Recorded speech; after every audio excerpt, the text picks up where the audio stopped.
Varahi silks వారి grand festive celebrations పొందండి 10,000 రూపాయలు ఆపై కొనుగోలుపై బంగారు నాణెం ఉచితంగా. అంటే ఒక వ్యక్తి ఒక పార్టీలో చేరాడంటే ఆ వ్యక్తి యొక్క భావజాలాన్ని కానీ ఆ వ్యక్తి యొక్క భావ ప్రకటన స్వేచ్ఛను కానీ ఆ పొలిటికల్ పార్టీస్ హరించడానికి లేదు అధ్యక్ష. నేను గత 8 సంవత్సరాలుగా ఇండిపెండెంట్గా ఒక వ్యక్తిగా సంస్థను నడుపుతూ చేస్తున్నటువంటి ప్రయత్నాలని అడ్డుకట్ట వేయడానికి మొదటి రోజు నుంచే ప్రయత్నం జరిగింది అధ్యక్ష.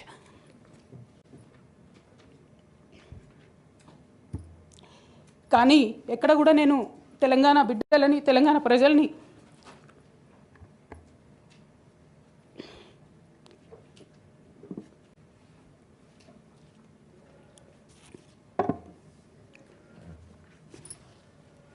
వాళ్ళను డిసప్పాయింట్ చేయదు కాబట్టి నవ్వుతూ పనిచేస్తూ వెళ్ళిపోయిన అధ్యక్ష ఇప్పుడు నా దగ్గరికి ఎప్పుడు పెద్దవాళ్ళు పైరవికారులు కాంట్రాక్టర్లు ఎవరు రాలేదు అధ్యక్ష. నేను ఎప్పుడు కూడా పేద ప్రజల మధ్యలోనే ఉండి పనిచేస్తున్నాను అధ్యక్ష. నా దగ్గరికి వచ్చినటువంటి బీడీ కార్మికులు కావచ్చు, బీడీ టేకేదారులు కావచ్చు, అంగన్వాడీ టీచర్లు కావచ్చు, ఆశా వర్కర్లు కావచ్చు, ఐకేపీ ఎంప్లాయీస్ కావచ్చు అధ్యక్ష, అదేవిధంగా జిహెచ్ఎంసీ కార్మికులు కావచ్చు అధ్యక్ష, టీచర్లు కావచ్చు అధ్యక్ష, నిరుద్యోగులు కావచ్చు, ఆడబిడ్డలు కావచ్చు, సింగరేణి ఉద్యోగులు కావచ్చు, కరెంట్ ఎంప్లాయీస్ కావచ్చు, ఎవరు వచ్చినా అధ్యక్ష నేను కాదనకుండా నాకెంత వీలైతే అంత పనిచేసి పెట్టేటటువంటి ప్రయత్నం చేసిన అధ్యక్ష.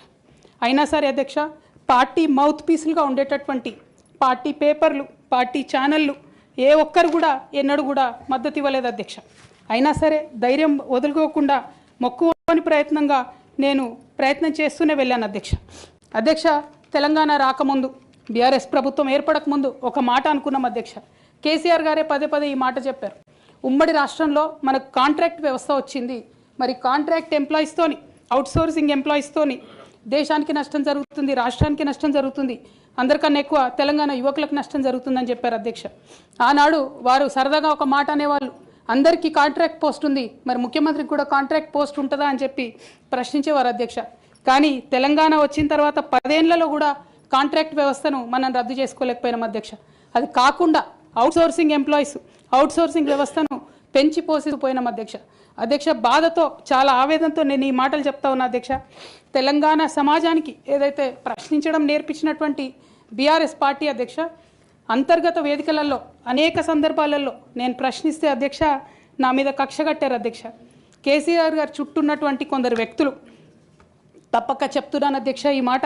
ఎందుకంటే భారతదేశ రాజ్యాంగం ప్రకారం రాజకీయ పార్టీలు ఏవైనా కూడా ప్రజలకు ఒక దిక్సూచిగా నిలవాలి అధ్యక్ష, ప్రజలకు ఒక దారిదీపంగా నిలవాలి.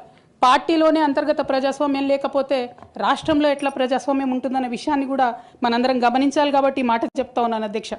మరి కక్షగట్టి నన్ను ప్రశ్నించినందుకు పార్టీ నుండి బయటకు పంపించారని చెప్పక తప్పదు అధ్యక్ష. మొదటి సంవత్సరం నుంచే రాష్ట్ర స్థాయి నిర్ణయాలలో ఎక్కడ కూడా నా పాత్ర లేకుండా కట్టుబడి చేసినారు అధ్యక్ష.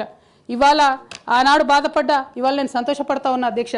ఎందుకంటే అధ్యక్ష ధర్నా చౌక్ రద్దు చేయడం అనేటటువంటిది ప్రజాస్వామిక హక్కుల్ని కాలరాయడంలో మొదటి మెత్త అధ్యక్ష.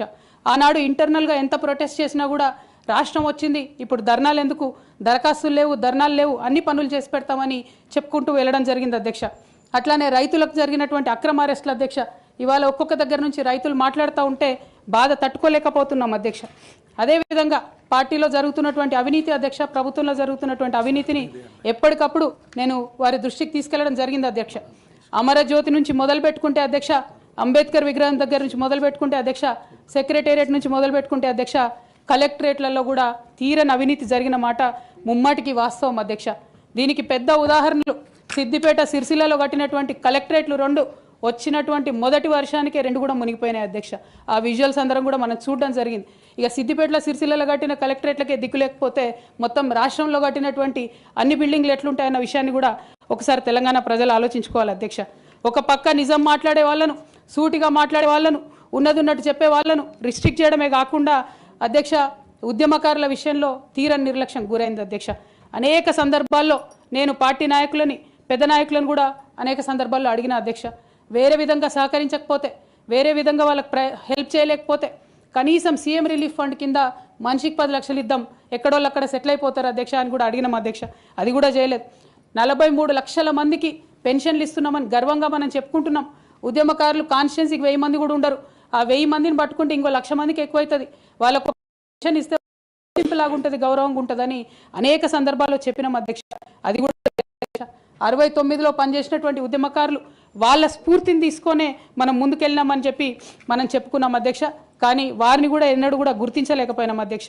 అదేవిధంగా విద్య విషయంలో అధ్యక్ష, మన మెయిన్ ట్యాగ్ లైన్ నీళ్లు నిధులు నియామకాలు అనేటటువంటి మన మెయిన్ ట్యాగ్ లైన్ ఏదైతే ఉంటుందో అధ్యక్ష, అన్నిటినీ కూడా గండుగొట్టుకుంటూ పోయినాం అధ్యక్ష.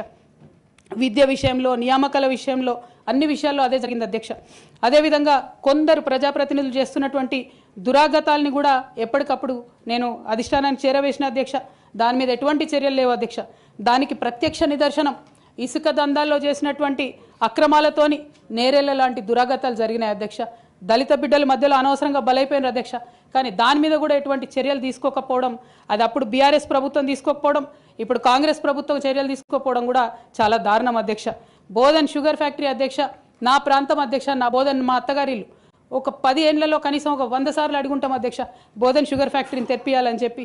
బోధన్ షుగర్ ఫ్యాక్టరీ విషయంలో చేసినటువంటి నిర్లక్ష్యానికి మాత్రం నేను పర్సనల్గా చాలా అవమానంగా ఫీల్ అయిన అధ్యక్ష. అయినప్పటికీ ఇప్పటికి కూడా బోధన్ షుగర్ ఫ్యాక్టరీ తెరచకపోవడం, తెలంగాణ వచ్చి కూడా మా బోధన్ బిడ్డలకు న్యాయం జరగలేదన్న విషయం అర్థమవుతా ఉంది అధ్యక్ష. అదేవిధంగా అధ్యక్ష, కేసీఆర్ గారి దగ్గర మాట్లాడే ధైర్యం నాకు ఒక్కదానికే ఉంది కాబట్టి అధ్యక్ష, ఈ అన్ని అంశాలు నేను ఎప్పటికప్పుడు అడుగుతూ వెళ్ళిన అధ్యక్ష. సరే, పర్సనల్గా వారు నాకు తండ్రి, పార్టీ అధ్యక్షులు, ఒక 2 విషయాలు చేసినా ఒక 2 విషయాలు చేయకపోయినా నడుస్తుంటుంది పార్టీ అన్నప్పుడు, ఇంత పెద్ద వ్యవస్థ ఉంటే అనుకోవచ్చు అధ్యక్ష. కానీ కింద ఉండేటటువంటి అనేక వ్యక్తులు కంటిన్యూస్గా దురాకతలు చేస్తుంటే కూడా మరి చూసుకోకపోతే కరెక్ట్ కాదు అధ్యక్ష. అదేవిధంగా టీఆర్ఎస్ నుండి బీఆర్ఎస్గా మారుస్తామనేటటువంటి ఒక కీలకమైన నిర్ణయం తీసుకోవడం జరిగింది అధ్యక్ష. ఆనాడు కూడా ఆ మీటింగ్ నేను అటెండ్ అవ్వలేదు అధ్యక్ష. నేను ఒప్పుకోలేదు, ఈ పేరు మార్పుకు ఒప్పుకోలేదు, నేషనల్ పాలిటిక్స్లోకి వెళ్ళడం కూడా నేను ఒప్పుకోలేదు అధ్యక్ష. అంటే ఒక మాట అధ్యక్ష, ఇట్లాంటి హౌస్లో చెప్పొచ్చో లేదో కానీ తెలంగాణలో ఏం పీక్ కట్టలు కట్టినామని నేషనల్కి పోయి చేస్తాం అధ్యక్ష. మనం